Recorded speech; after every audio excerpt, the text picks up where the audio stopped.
Reflective Practice, an introductory session.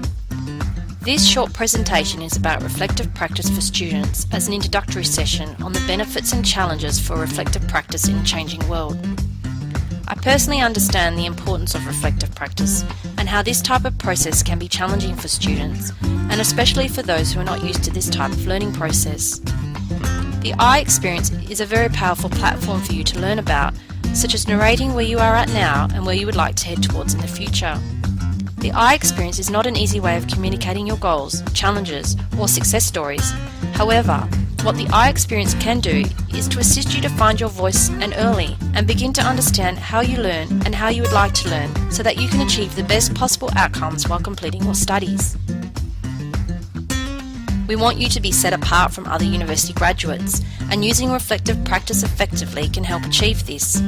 Remember that reflective practice is a challenge for international students who haven't used this learning technique before, and especially when English is your second language, or those of you who might have a disability.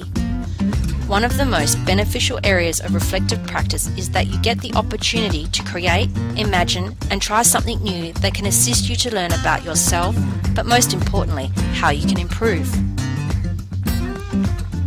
There are many different ways to complete reflective practice, such as using journal entries, images, and audio, and it is a unique process because you use the I experience.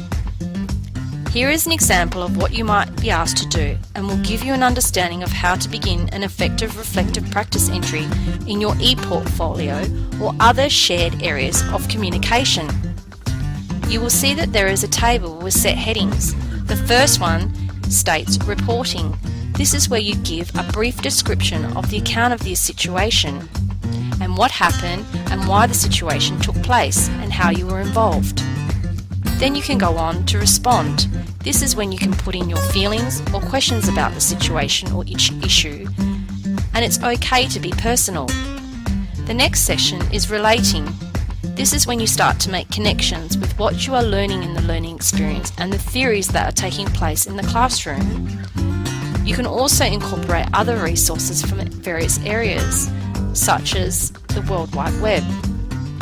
The next section is reasoning. This is when you explain the situation and the issue, what happened, the factors that might have influenced the situation to occur, any relevant theory and experience. Lastly, reconstructing. This is when you draw everything together into a conclusion and develop a future action plan.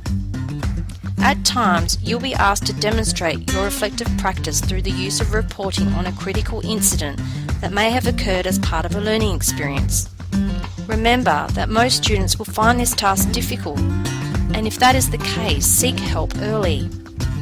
It is always difficult to be honest about the areas we need to improve on, the struggles we have, or when things become stressful. However, if you focus on the critical incidents from the perspective of an event that was challenging, non-routine, required new learning, or was mentally, emotionally, or physically draining in some way, this will assist you with the challenge of writing in the first person, which is the I experience. This way it becomes engaging and illustrates your critical thinking for positive change.